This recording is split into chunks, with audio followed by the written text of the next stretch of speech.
Hoy hemos conocido la vida de un caballero. Nos ha demostrado que a pesar de las oportunidades de la vida, no hay razón para perder la humildad, la sencillez y el buen sentido del humor. Ha destacado en su vida diplomática como representante permanente alterno de México ante el Consejo de Europa. Fue jefe de Cancillería de la Embajada de México en Italia. Fue delegado permanente alterno de México ante varios organismos de las Naciones Unidas con sede en Roma y jefe de la sección política de la Embajada Azteca en Portugal. Con nosotros en blanco y negro, el embajador de México en Honduras, Víctor Hugo Morales Meléndez. A continuación, Suyapa TV le presenta a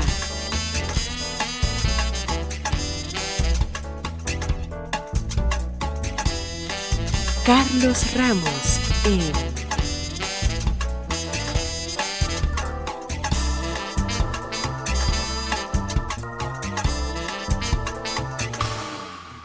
Blanco y Negro.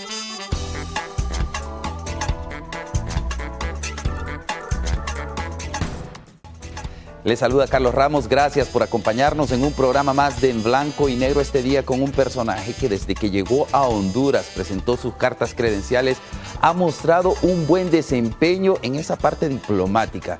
Me refiero al embajador de México en Honduras, al señor Víctor Hugo, quien nos acompaña esta noche en Blanco y Negro. Buenas, ¿cómo está, señor embajador? Carlos? Muy buenos días. Tome asiento.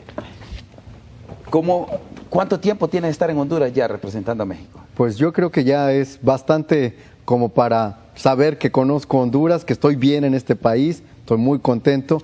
Y llegué el año pasado, en enero, por lo tanto tengo 1 año 9 meses de ser embajador de México aquí en este maravilloso país. Lo hemos visto en muchas actividades, muy solidario, y eso habla muy bien de su desempeño, considerando de que pues, en Honduras, como en otros países de Latinoamérica, sucede el hecho de que el embajador, y se supone que es el que va a andar en los cócteles y que no hace mucha labor, pero usted lo hemos visto, bien representado México, sin duda alguna. Pues los cócteles forman parte de la vida diplomática y de este contexto de cuando la gente habla sobre la labor de los diplomáticos, pero en realidad no representa más allá del 10-5% de la labor que nosotros realizamos como diplomáticos a lo largo de toda nuestra carrera, y efectuamos un gran conjunto de cosas, no solo a nivel oficial ante la Presidencia de la República, ante la Secretaría de Relaciones Exteriores, sino también ante el conjunto de ministerios y de otras oficinas gubernamentales. Pero adicionalmente, y dado que somos embajadores ante el país, tenemos pues también el mandato de poder acercarnos a toda la sociedad del país donde estamos acreditados, y en este caso de Honduras. Y por eso a mí me agrada mucho, y creo que es parte de mi responsabilidad y parte de la razón de ser de estar aquí, de poder llevar el nombre de México, la solidaridad de México, a el mayor número posible de eventos y al mayor número posible de organizaciones y de situaciones. Hay ocasiones en las que no podemos, por la vastedad quizá de los sucesos o por las necesidades, pero mientras podamos, sabrán el pueblo hondureño que tiene la mano amiga, la mano extendida de parte de México, de parte de la Embajada de México y sobre todo del embajador que está aquí justamente para decir presente cuando se requiera, para poder contribuir también, pero particularmente para acercar a los dos pueblos, para acercar a los dos países, para que haya un diálogo fluido entre ambos gobiernos. Esa es la labor del embajador, y en ese sentido pues no solo estoy, digamos, en los ámbitos gubernamentales, en Presidencia de la República o estos eventos a los que se refiere, sino que también si me invitan a ir a brigadas médicas, pues he estado en el corazón de Intibucá, por ejemplo, llevando, apoyando en labores médicas, y lo hago con muchísimo gusto.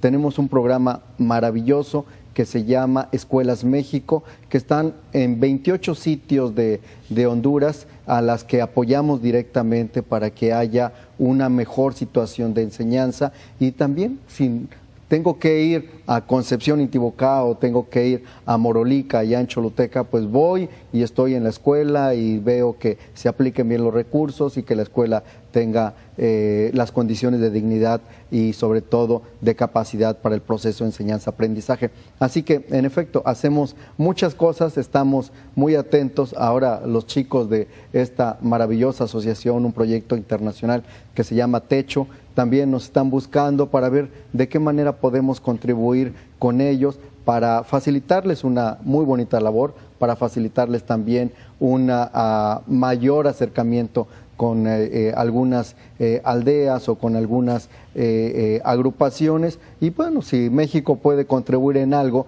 pues lo vamos a hacer. Así que estamos nosotros canalizando nuestra energía, nuestra ayuda, nuestro aporte para hacer de Honduras una nación mejor, para hacer de Honduras un gran país que se lo merece, que tiene toda la capacidad para poder ir desarrollándose de una manera más veloz y que tengan y que sepan además que tienen la mano amiga de la sociedad internacional, pero también es cierto de un país tan cercano y tan afín como es México.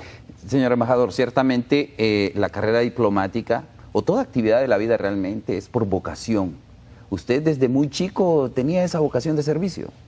Pues mire, en realidad a veces son de esas cosas que uno no cuenta y que a veces queda uno guardado porque quizás tampoco percibe uno personalmente en qué momento toma uno una decisión. Pero esto más o menos yo lo tengo presente porque desde pequeño siempre me gustaron dos materias esencialmente: geografía e historia. Eran las cosas que más me gustaban en la escuela. Y poco a poco me fui dando cuenta que había cosas en las que yo nunca quería trabajar. Una de ellas, y lo lamento mucho, pero era ver sangre. O sea, a mí no me es posible ver sangre y seguir ecuánime, ¿no? Entonces yo dije, doctor no puedo ser. De las matemáticas me defiendo bastante bien, pero dije, no va a ser esta mi profesión, por lo tanto, todo lo que tenga que ver con medicina y con ingeniería, las descarto. Y entonces se acotó bastante, digamos, mi universo de qué cosas por hacer, y siempre pensé que podía yo ser geógrafo, pero también era una carrera que me parecía, digamos, poco alentadora para mí de las cosas que yo quería hacer. Y la historia me encantaba, pero también dije, eso de ser historiador seguramente no será muy reconfortante al final de la vida. Y un buen día, estando en lo que nosotros llamamos preparatoria, es decir, ciclo de 9º a 12º,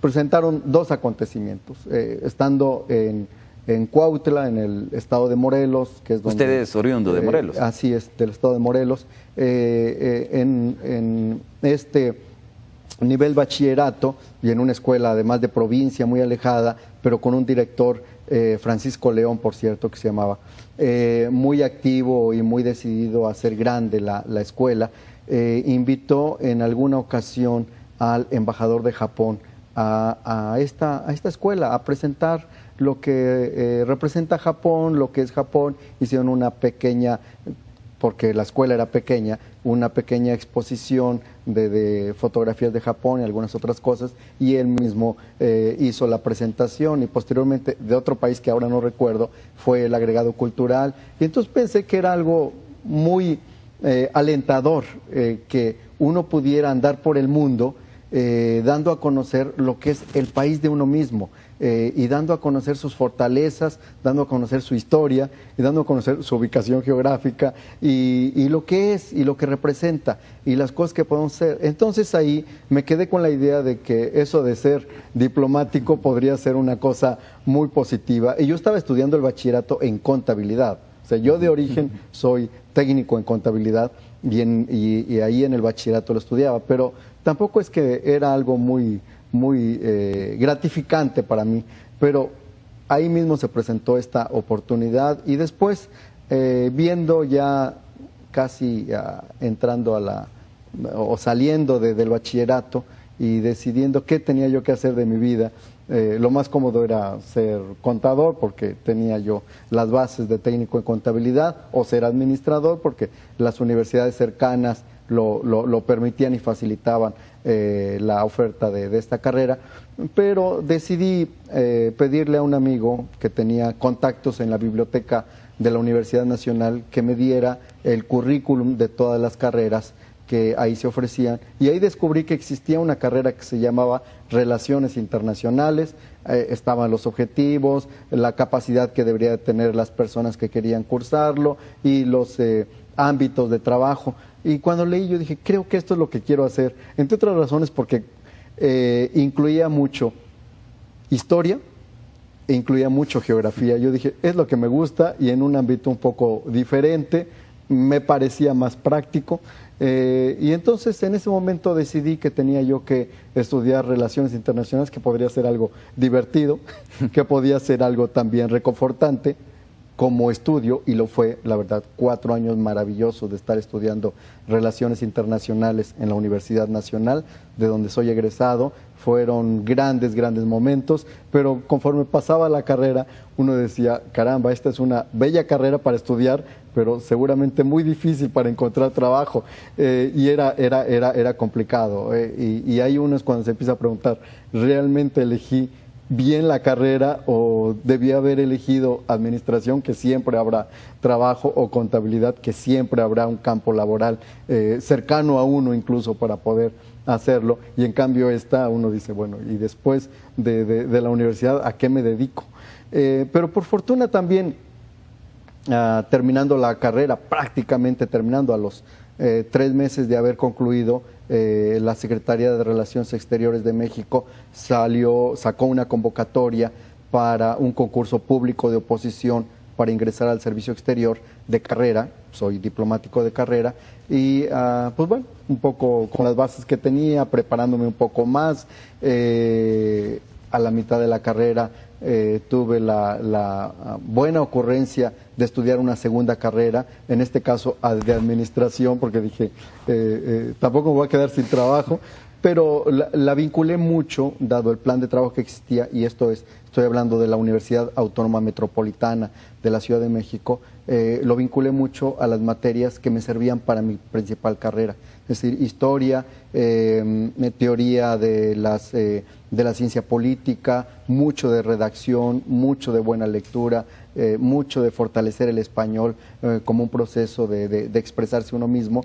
Y entonces, al final, cuando me presento al examen de ingreso al servicio exterior, pues digo, por fortuna, inmediatamente, porque muchos colegas hacen 2, 3 intentos para poder ingresar, de inmediato fui aceptado a ingresar a la Academia Diplomática de la Secretaría de Relaciones Exteriores, y pues bueno, entonces ahí de inmediato, digamos, esta vocación que salió justo terminando el bachillerato se hizo realidad, y pude con mucho orgullo entrar a formar parte de los cuadros permanentes del Servicio Exterior mexicano. ¿Qué recuerda de su México en aquel entonces?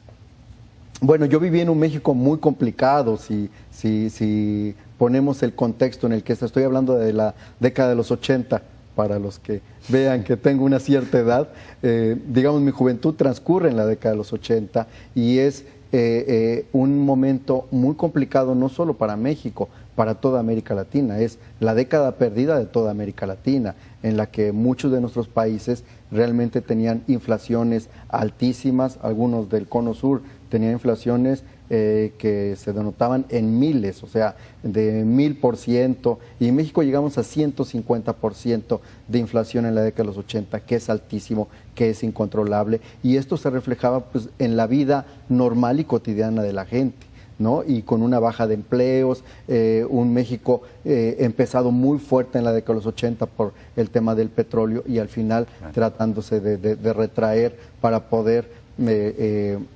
estabilizar su economía. Así que fueron momentos muy complicados, muy difícil, de un México que se sabía en bonanza al inicio de los 80 y que después estaba en una situación realmente muy complicada, y esto generaba también una situación de incertidumbre incertidumbre en términos de qué va a comer la gente, de cómo se va a comportar la gente en un ambiente de alta inflación, de poca productividad y de baja de empleos. Y eso, pues bueno, me pasó justamente terminado, porque yo dije, en esta situación del México actual y yo con una carrera que se llama Relaciones Internacionales, seguramente las cosas no son fáciles. Pero debo decirlo que no lo fueron realmente mucho ímpetu, mucha seriedad en el estudio, y esto es bueno para la juventud, que vea que si uno estudia concienzudamente, si uno pone mucho empeño en el estudio, si uno se prepara bien, siempre habrá puertas que se puedan abrir. Y en ese sentido, pues me pasó de que, repito, no fue fácil, pero en términos viéndolo a distancia, realmente fue muy sencillo presentarme un examen de oposición y pasarlo de una manera extraordinaria, y yo feliz, y desde entonces, salvo alguna pequeña interrupción que hice ahí de 5 años, estoy como diplomático de carrera. ¿Cuántos países le ha tocado estar sirviendo? Este es el cuarto. Primero me mandaron a Portugal. Ya tenía yo 5 años trabajando en la Cancillería mexicana en aspectos de administración. Siempre me siguió un poco el tema administrativo a mí, administración de recursos humanos, es decir, en la Dirección General de Servicio Exterior, donde se ven los traslados, los ascensos, todo esto que tiene que ver con administración de personal, con, digamos, la diferencia que el personal no está donde uno está, sino que está disgregado en todo el mundo. Y después de ahí, por fortuna me preguntaron, porque estaba yo en ese lugar, y mi jefe me pregunta, ¿a dónde te quieres ir? Y me dio así como que el mundo está abierto a donde tú gustes, y eso se refería de que si quería yo ir a París, me mandaban a París, si quería yo ir a Nueva York, me mandaban a Nueva York. Me parecía que me daban esa enorme posibilidad, y yo elegí Portugal. Mi jefe se quedó un poco asombrado de por qué había yo elegido ese país, pero estaba yo convencido que podía ser un buen destino para empezar una carrera diplomática afuera, porque ya tenía 5 años en México, ya era primer secretario, por cierto, había podido ascender, y me fui a Lisboa, donde viví maravillosamente, la recuerdo de una manera extraordinaria, donde comprendí qué era realmente el trabajo diplomático, qué era representar a México en el extranjero y qué era sobre todo enfrentarse a una sociedad diferente a la de uno mismo, una sociedad también con actividades, con costumbres, incluso un país con clima diferente a lo que uno está acostumbrado, en fin, un conjunto de cosas, pero la verdad la viví muy bien, tengo los mejores recuerdos de Lisboa, de Portugal en general, y ahí estuve escasamente 2 años,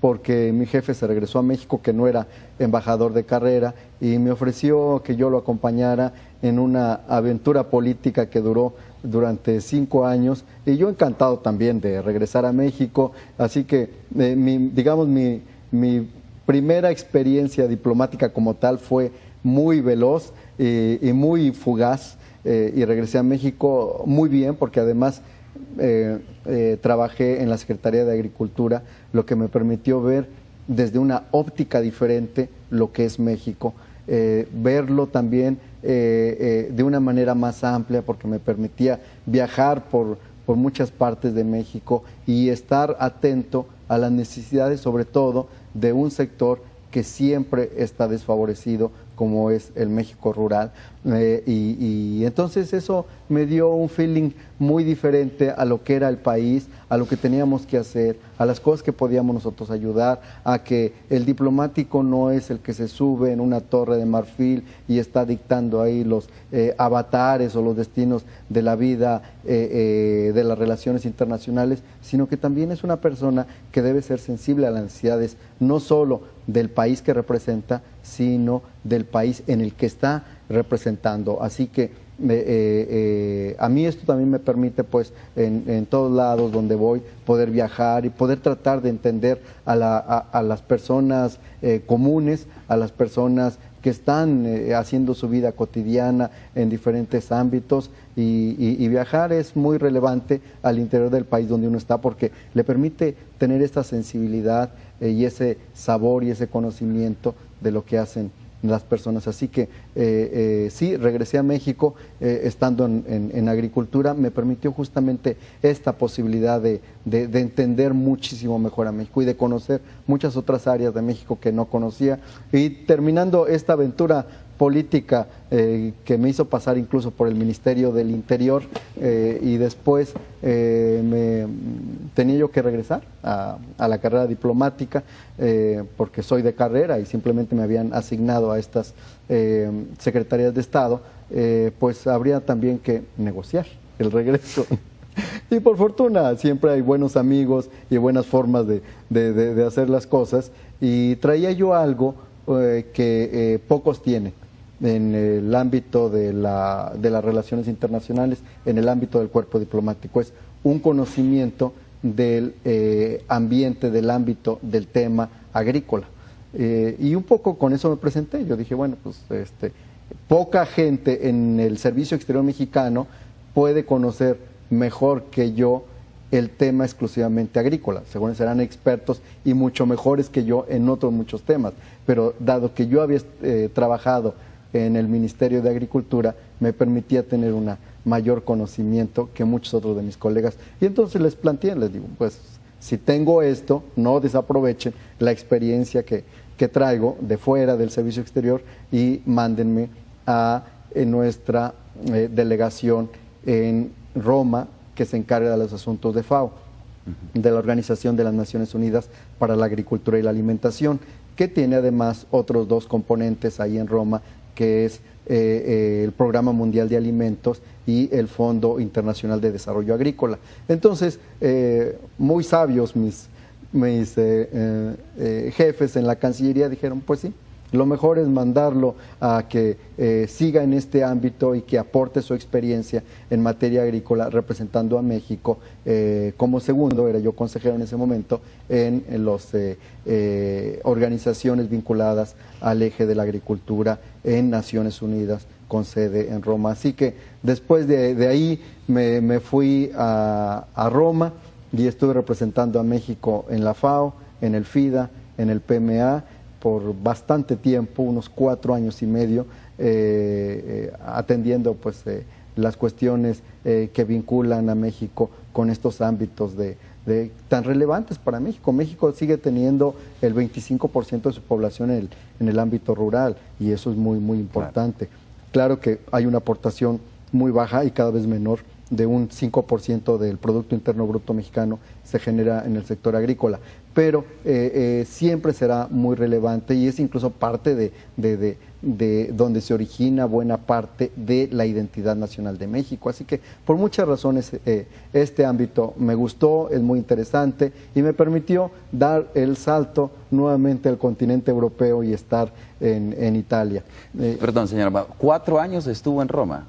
No, estuve 7 en realidad. Lo que pasa es que ese es de las buenas cosas que pasan. Estuve unos 4 años y medio ahí, y entonces ya mi carrera además iba también en ascenso. Ascendí a ministro, que es la antesala de ser embajador, estando en Italia. Y mi jefe me dijo, mira, ya lo que tenías que hacer en los ámbitos multilateral del tema agrícola ya está hecho. Mejor ayúdame ahora a llevar la embajada bilateral con el gobierno de Italia, que en realidad para México es una sola misión. Llevamos las relaciones con Italia y llevamos las relaciones con los organismos internacionales agrícolas. Así que no era nada extraño, era cambiar de una oficina. De hecho, me quedé en la misma oficina, o sí me cambié de oficina, pero eran 3 metros de diferencia de una a otra, y en ese sentido me hicieron nosotros lo llamamos jefe de Cancillería, que en realidad en algunos otros ámbitos le llaman el jefe de misión adjunto, y entonces me dediqué 2 años y medio más o menos a hacer el segundo de la embajada en Italia. Ya para entonces hablaba yo italiano, había yo hecho alguna especialidad también ahí en estudios europeos, lo cual fue muy importante, y después me dediqué a hacer la maestría en la Universidad La Sapienza de Roma sobre geopolítica y seguridad global. Y pues bueno, dedicado a la cuestión bilateral, y en consecuencia acumulé la maravillosa cantidad de 7 años viviendo en Roma, lo cual además me permitió atender muchísimas cosas de cerca. Buena parte de los últimos años de Juan Pablo II, por ejemplo, yo los viví en Roma, claro. Estuve cerca de él, y también en la transición con Benedicto XVI, claro. También ahí me tocó a mí el momento en el que él es finalmente convertido en papa. Así que también fueron años muy, muy extraordinarios de acercamiento justamente al Vaticano y de acercamiento a las labores que hace la Iglesia, pero desde el punto de vista externo, porque además México tiene, como lo tiene Honduras, una embajada especial para los temas de la Santa Sede, que entonces ellos se dedican ya más de cerca a este tema, pero siempre me permitió estar, por ejemplo, en el Coliseo de Roma, en el Via Crucis de Juan Pablo II. Me tocó el último que él realmente pudo hacer ahí, y aquel que hizo también desde sus aposentos. Entonces realmente fueron momentos muy, muy extraordinarios estando en Roma. Claro, no cabe duda, señor embajador, que tiene tanto que contarnos, pero tenemos que ir a una pausa comercial y continuamos conversando con el embajador de México en Honduras, el señor Víctor Hugo Morales, quien nos cuenta su historia en blanco y negro. Ya volvemos. Ya volvemos con En Blanco y Negro.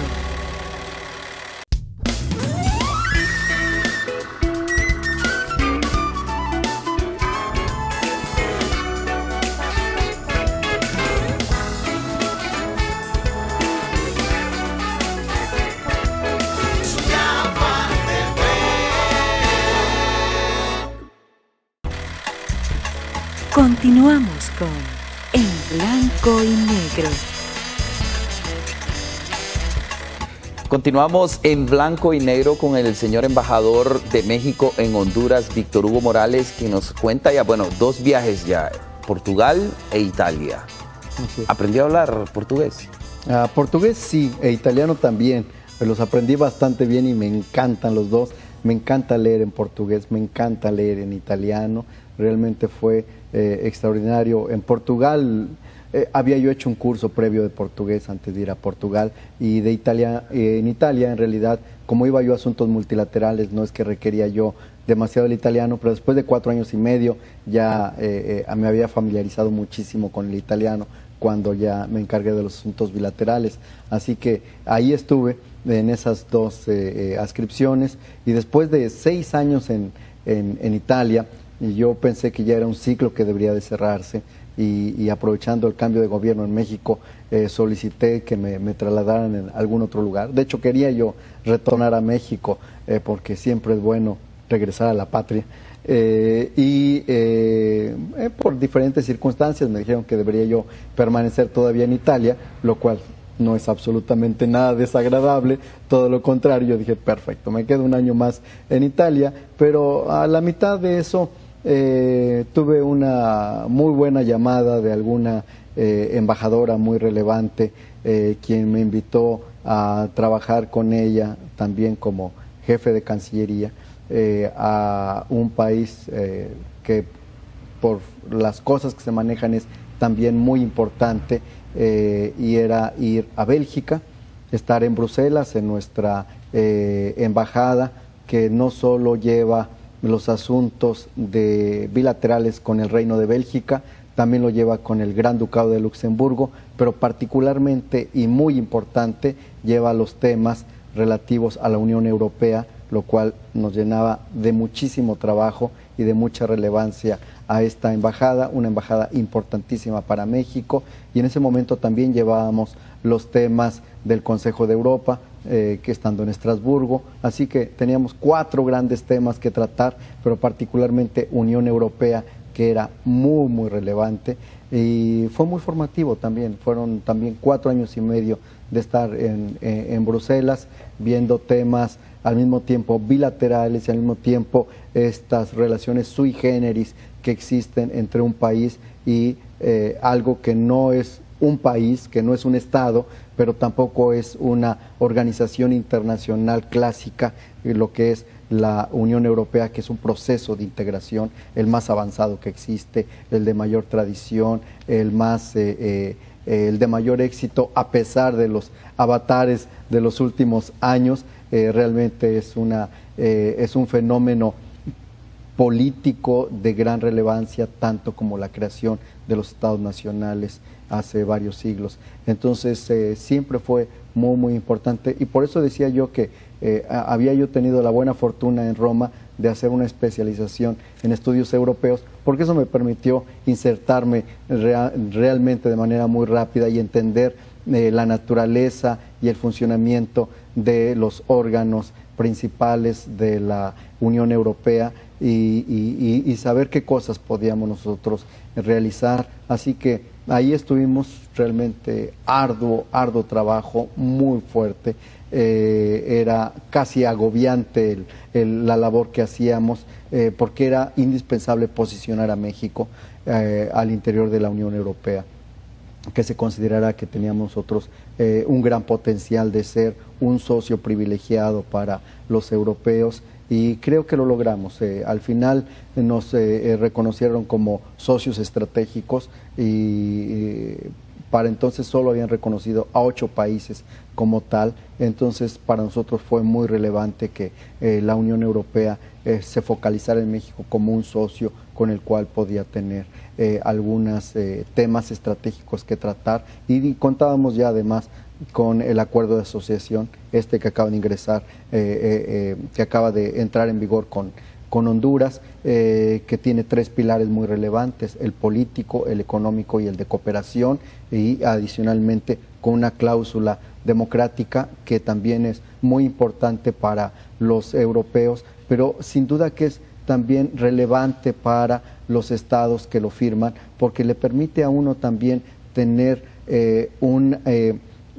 un punto claro y focal para fortalecer la democracia interna. Que uno firme esto le permite a uno también tener un incentivo de decir: voy a perfeccionar mi democracia, voy a llevarla a los estándares internacionales mejores que existen, y es una de las cosas relevantes realmente que hace la Unión Europea, y en eso estábamos, una mejor aplicación de la cláusula diplomática para poder cumplir con un socio que ya considerábamos como estratégico y que nos consideraba a nosotros como estratégico, y adicionalmente sacar provecho de la cooperación que ellos ofrecen, que siempre es muy relevante, y también tener un diálogo político lo más fluido posible con un actor político tan relevante como es la Unión Europea, pero particularmente porque es una potencia económica sin duda de gran trascendencia. La mayor parte de las inversiones que llegan a México son europeas.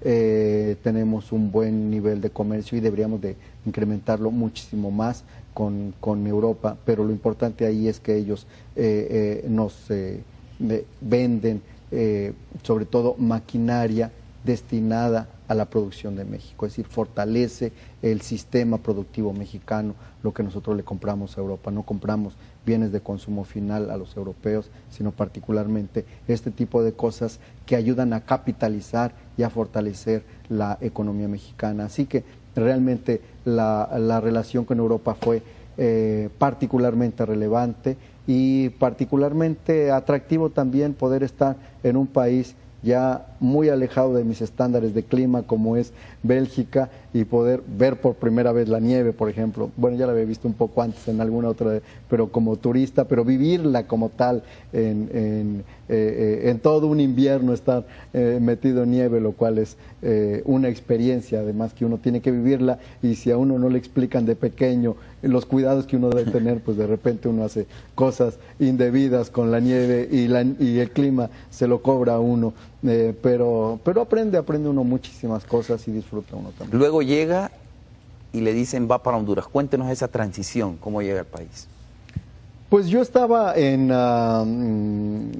justamente en Bélgica, trabajando muy duro en mis 4 años de estar ahí, y se acercaba además ya vertiginosamente también el cambio de gobierno, y sabía yo que tenía que aprovechar también esta transición para poder redefinir mi rumbo. Había yo también externado a mis autoridades de la Cancillería en un diciembre anterior la posibilidad de regresar a México, porque ya para entonces tenía yo 11 años y medio fuera, y ya eran bastante como para permanecer fuera de México, y ya había yo señalado pues que podría ser un buen momento para retornar, y lo que me dijeron es que realmente me necesitaban afuera y que podía yo hacer muchísimas más cosas sin especificarme absolutamente nada. Eso fue en diciembre, enero, y posteriormente en julio del 2011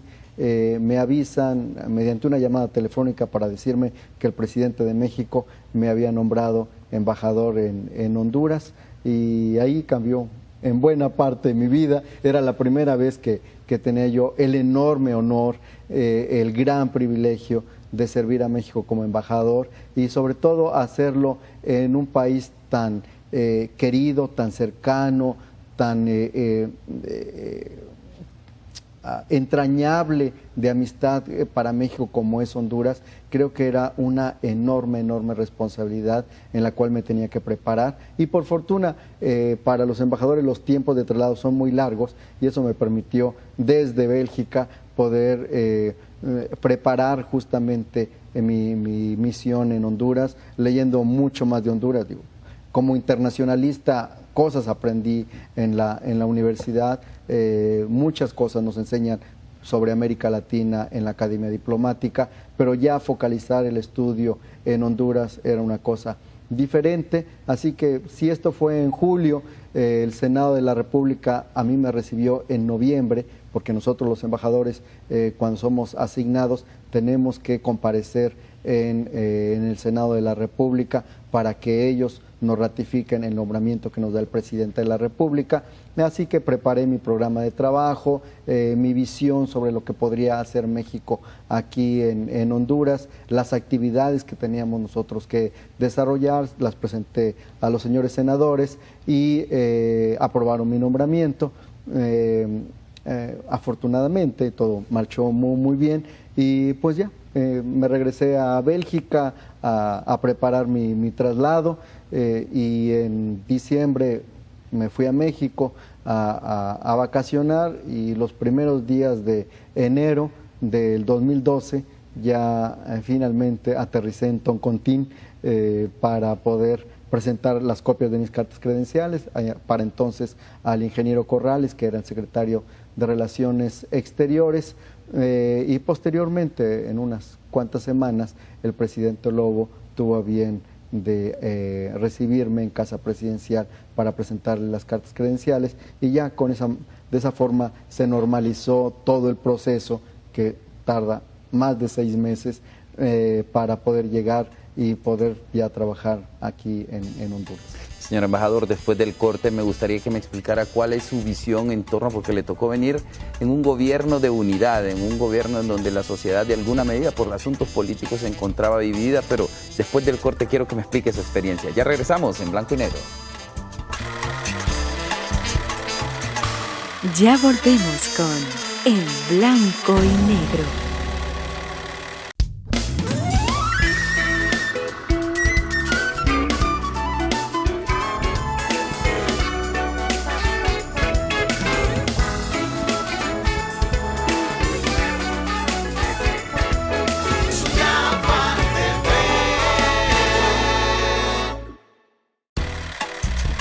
Continuamos con En Blanco y Negro. Regresamos en Blanco y Negro, señor embajador. Ciertamente usted ha tenido una experiencia y poco a poco pues se la ha ido acumulando, y ya no se puede negar que ya ha hecho profesión, ha hecho una carrera sin duda alguna, pero también en ¿qué rol juega su familia? ¿Ha estado su familia acompañándole? ¿Cómo ha sido? ¿Cómo ha manejado esa situación? Pues siempre es complicado, ¿no? Realmente el rol de la familia es muy complejo para una internacionalista, para un diplomático. Por fortuna hay colegas que lo manejan muy bien, pero es complicado porque uno al final tiene la vocación y el compromiso de estar viajando por el mundo, de tener que crear nuevas amistades y después alejarse por cuestiones geográficas y a veces las distancias son enormes, casi insalvables, y esto sí genera una gran presión en la familia, porque pues a veces no necesariamente se entiende la vocación de uno o la necesidad que tiene uno profesional de tener que cumplir con este rol. Así que sí, es muy complicado, para mí lo fue muy difícil el poder tener a la familia en todo momento, porque no necesariamente tienen la misma vocación que uno, ¿no? Claro. De decir, hoy estoy en Bélgica y mañana estoy en Honduras y el próximo año no sé dónde mis autoridades me puedan mandar. Es realmente un rol difícil de encarar. ¿Cuántos hijos tiene usted, señora embajadora? Uno tengo, Uno. sí. ¿Varón también? Varón, sí. Ya, sí. ya grande y ya bien formado además. ¿Y le gusta la carrera diplomática o...? No, es ingeniero en telecomunicaciones, Sí. así que ahí ya está muy alejado de estos avatares de la vida diplomática y de ir y de venir, así que seguramente se estabilizará en México y hará una vida más normal familiarmente que la que un diplomático hace, llevando a los hijos y a la familia por diferentes partes del ¿A mundo. su esposa la conoce en algún viaje o ahí en México? En México, en la propia universidad, sí, claro. Sí, ahí fueron compañeros. Exactamente. Ahí estuvimos. ¿Usted recuerda cuando le dijo, vamos a ser novios? ¿Recuerda Claro, ese momento? son cosas, Cielito lindo y querido, allá muy... Son cosas no solo que se recuerdan, sino son de las cosas muy gratas en la vida, ¿no? Y sí, lo recuerdo muy bien. De repente usted dirá, bueno, estamos hablando de algunas otras cosas muy formales, pero también es importante en blanco y negro conocer este tipo de situación para que la gente también se forme la idea de la calidad humana que hay en la gente, de las personas. No, Los mexicanos son de mucho mariachi. Llevó serenata. Somos de mucho mariachi, de mucha fiesta, de mucha alegría además, ¿no? Y uno lleva mariachis para muchas cosas en México, ¿no? Desde para conquistar, desde para pedir la mano, hasta para celebrar el día de la boda, pero también llevamos hasta para alegrar a nuestros muertos, ¿no? El día que ahora que se aproxima el Día de Muertos, y aprovecho y hago una invitación el 31 de octubre en el Instituto Hondureño de Cultura Hispánica estaremos nosotros celebrando el Día de Todos los Santos, como se hace en México, con un altar hacia nuestros fieles difuntos, y lo hacemos de una manera muy respetuosa, pero con una gran carga de tradición y de costumbres que tenemos en México, y sobre todo de mucho apego a nuestros muertos. Y en esta ocasión queremos celebrarlo festejando a un México hondureño muy conocido en México, muy querido en México,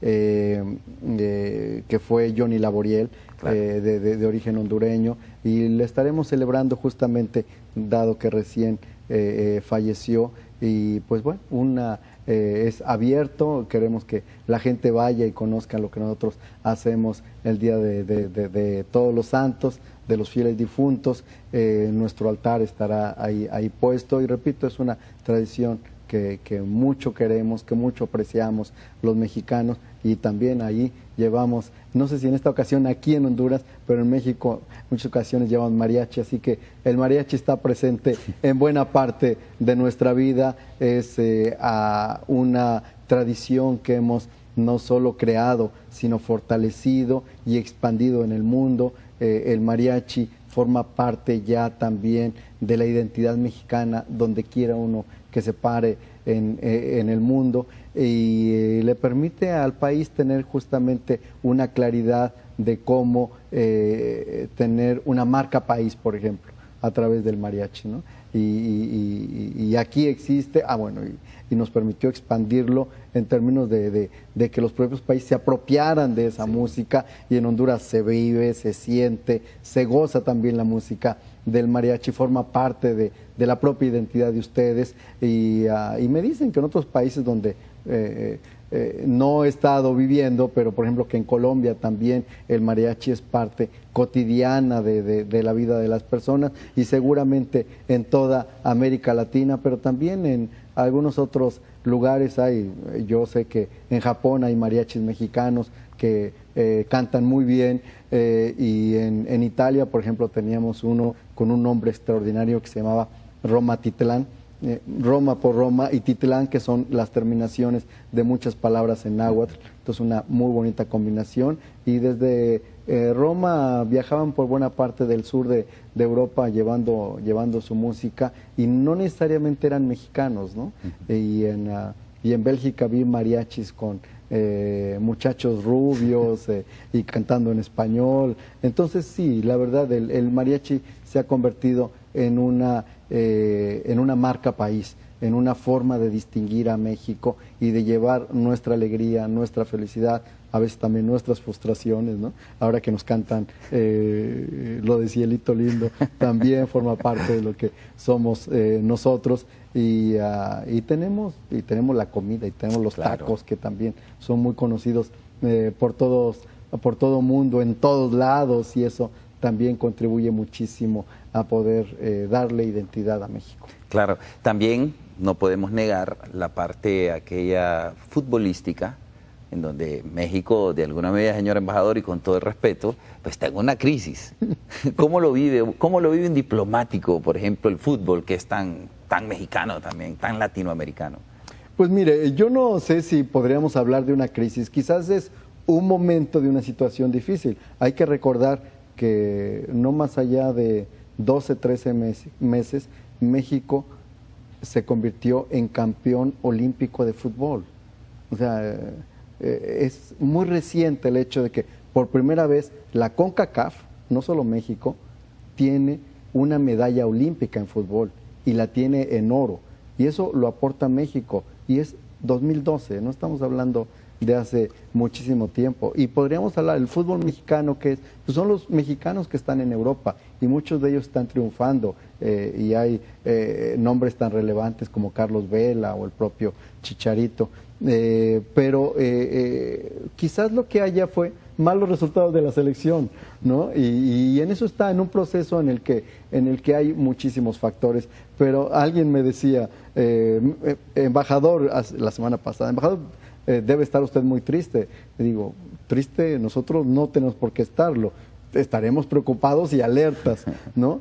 Triste es el que quedó en quinto lugar, ¿no? Porque ya no tiene ninguna posibilidades. Nosotros tenemos todas las posibilidades de estar en el Mundial. Y si logramos vencer a Nueva Zelanda, como esperemos que así sea, pues el campeonato mundial será otro campeonato. O sea, ahí no cuenta absolutamente nada de lo que se hizo en el proceso de eliminación. Así que basta recordar, en Sudáfrica, Uruguay entró de repesca.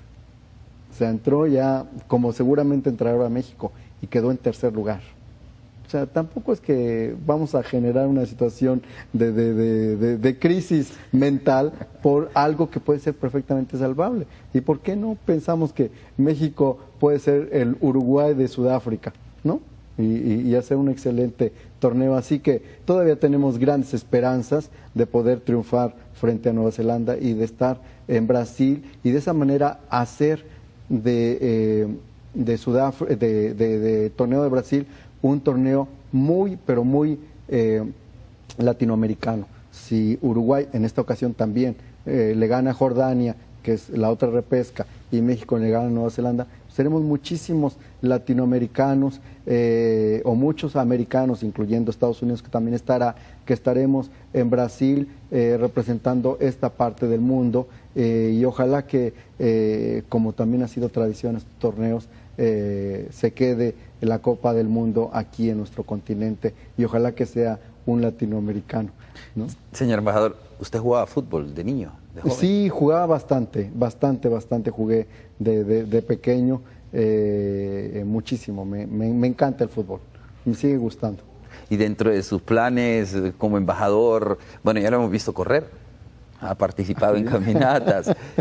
¿Ha pensado crear algún torneo de fútbol dentro de sus planes como embajador? Como tal, no. Lo que había yo, y lo platiqué con el presidente Calleja, ¿no? En su momento, y es algo que quisiera yo hacer, pero para eso necesito reactivar mis contactos en México de cómo llevar chicos hondureños para que vayan a la escuela de fútbol en Pachuca, ¿no? Que es la cuna del fútbol mexicano, donde tenemos una universidad del fútbol de mucho prestigio, claro, y de gran relevancia, y creo que sería un buen momento, sería algo muy relevante el poder hacer esta aportación, y es algo que sí quisiera yo hacer, y voy a aprovechar mi estadía en diciembre en México para poder reactivar este propósito, este plan. Ojalá que lo podamos hacer. Organizar un torneo aquí no se me ha ocurrido, pero con todo gusto, si alguien me invita a jugar, yo encantado de poder jugar alguna potra aquí, porque me encanta el fútbol. Tuve algún problema de rodillas, pero creo que ya está superado, así que basta cuidarse un poquito. Bien juega 90 minutos. La edad no perdona, y entonces uno tiene que disminuir la velocidad y el ritmo de juego, pero encantado de poder jugar aquí en Honduras, que como lo dije en mi discurso de mi fiesta nacional, en Honduras se juega muy buen fútbol y hay que tener conciencia de eso, ¿no? Y como espectador pues he estado aquí viendo a la selección hondureña, desde luego, viendo al Motagua, viendo al Olimpia jugar, y viendo al América, que vino el año pasado también a un partido de exhibición para los 100 años de Olimpia. Así que sí he estado muy metido en el mundo del fútbol aquí. Qué bien. Bueno, vamos a nuestro último corte comercial. Al regreso vamos a hablar también, ya hemos hablado de fútbol, ya hemos hablado de carrera diplomática, pero también de un libro o de varios libros que nos va a compartir el señor embajador de México en Honduras, Víctor Hugo Morales. Ya volvemos, no toque su televisor. Esto es En Blanco y Negro. Ya volvemos con En Blanco y Negro.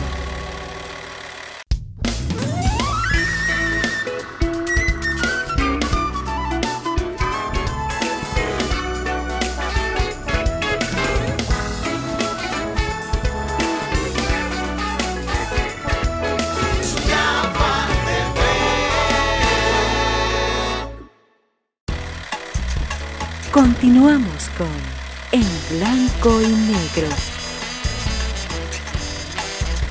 Continuamos con esta amena conversación que hemos tenido a lo largo de esta hora con el señor embajador Víctor Hugo Morales. Háblenos de este nuevo proyecto que ya presentó, entiendo, de su libro, su más reciente libro. Bueno, en realidad es que fue un proyecto que no fue concebido como tal.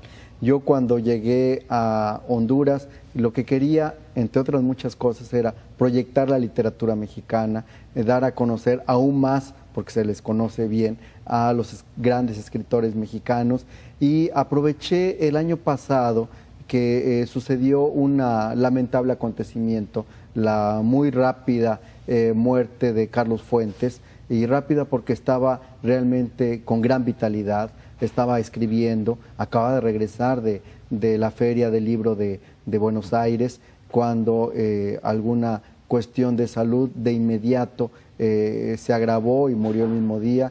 Y entonces yo pensaba que podía hacer un buen tributo, un buen homenaje a Carlos Fuentes si le dedicaba yo, si me dedicaba a difundir su obra, si me dedicaba a dar a conocer su vida y su derrotero diplomático, porque también fue hijo de embajador y él mismo fue embajador.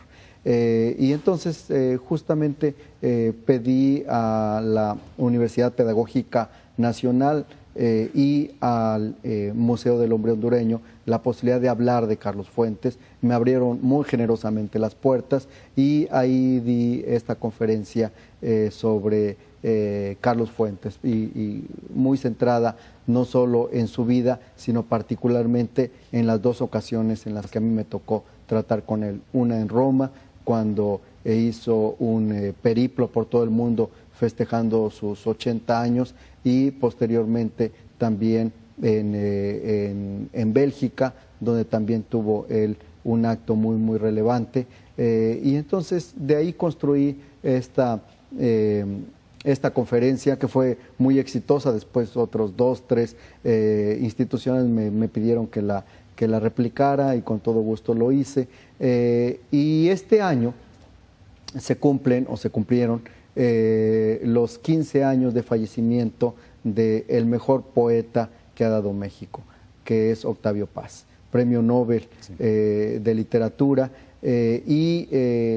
Como preámbulo a que el próximo año se cumple el centenario de su nacimiento, él nació en 1914, pensé también que era muy conveniente este año poder difundir y hablar de Octavio Paz, e igual también tanto la Universidad Pedagógica como el Museo del Hombre Hondureño me abrieron de nuevo, y repito, muy generosamente sus puertas para poder ver y dar a conocer la conferencia de Octavio Paz. Aquí fue una muchísimo más estructurada, muchísimo más analítica. Perdón, señor. Si podemos mostrar a la cámara 3, a esta, la portada del libro, para que la gente la conozca, y también, pues, ¿dónde se puede encontrar? Pues el libro ha sido publicado por la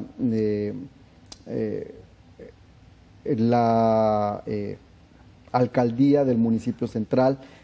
Son ellos los que muy generosamente, estaba yo contando un poco lo de las conferencias para llegar al libro.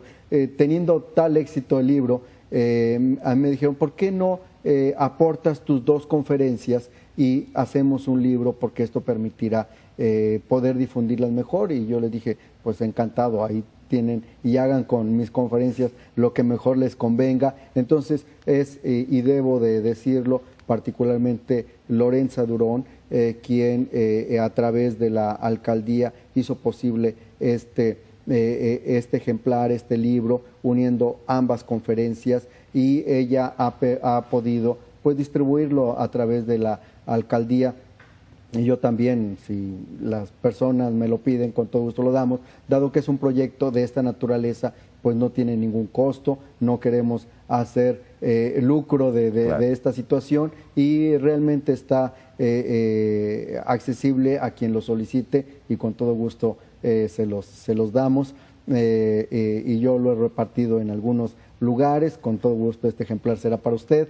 Y pues bueno, así es como nació este proyecto del libro, de unir 2 conferencias que afortunadamente tuvieron muchísimo éxito en un libro, gracias, repito, al área cultural de la alcaldía del municipio central, particularmente Lorenza Durón, y con el apoyo técnico y además con el apoyo muy literario y muy editorial de Rolando Catán, que también es alguien que conoce mucho no solo de libros, sino de los procesos que deben de seguirse para editar un libro. Y pues mi reconocimiento a estas 2 grandes personas, estos 2 grandes hondureños, porque hicieron posible este proyecto. Y pues bueno, después también muy generosamente, debo también de decirlo, Darío Paz, quien lleva a cabo la dirección editorial de la Universidad Nacional Autónoma de Honduras, me abrió las puertas de la universidad para poder presentarlo ya como libro en la Universidad Nacional, bajo los auspicios, pues, del área editorial de la universidad. Y el libro fue presentado hace unas semanas justamente en la Universidad Nacional. Así que digamos que muchas instituciones hondureñas formaron parte al final de todo este proceso de hacer posible este pequeño libro, pero muy significativo. Y el título, pues seguramente se lo debo a Rolando Catán. Él es el que lo puso, y me encanta también. Los diplomáticos traen la palabra, porque no solo es que yo di las conferencias, sino particularmente porque de quienes hablamos en este libro, Octavio Paz y Carlos Fuentes, fueron ambos diplomáticos mexicanos, fueron diplomáticos que no solo hicieron labor diplomática, sino también literaria, y que aportaron muchísimo a la literatura mexicana, a la literatura latinoamericana, pero particularmente a la literatura iberoamericana. Son 2 grandes pilares, pues, de nuestra lengua. Y lo que quiero también es que seguir difundiendo nuestro idioma. Al final es nuestro idioma después de tantos años de herencia que tenemos desde que llegaron los españoles, pero en el sentido de que, y hay que considerarlo, y México tiene que considerar esto, la potencia hispanoparlante del mundo es México. No hay ningún otro país con más hispanoparlantes que México. Entonces, también tenemos un compromiso con el idioma español, y una forma es tener muy buenos literatos, que los tenemos, y otra, que nosotros los diplomáticos podamos también, los diplomáticos mexicanos, externar, difundir lo que en lengua española se hace en la literatura mexicana. Así que por eso es que también di estas conferencias, y agradezco muchísimo a quienes pensaron que podía ser un libro, y pues quienes lo han leído, y varias personas me han dicho que no lo han leído, y quienes tienen interés en leerlo, pues mi agradecimiento, porque esto permitirá poder aportar un poco más a lo que nosotros como diplomáticos estamos a hacer, es difundir la cultura, el arte que se hace en México. Señor embajador, realmente quisiéramos tener mucho más tiempo para seguir conversando con usted. Esperamos que nos vuelva a visitar en Blanco y Negro para que no, y ojalá y también se quede no solo 4 años, sino que un par de añitos más también aquí en tierras hondureñas. Muchas gracias por habernos acompañado en Blanco y Negro. Por supuesto, esta es su casa, señor. Carlos, muchísimas gracias. Yo encantado. Muchas gracias, señor embajador. A todos ustedes, muchas gracias por habernos acompañado en Blanco y Negro. Por supuesto, le invitamos a que esté pendiente de otra emisión acá por Suyapa TV. Que estén bien.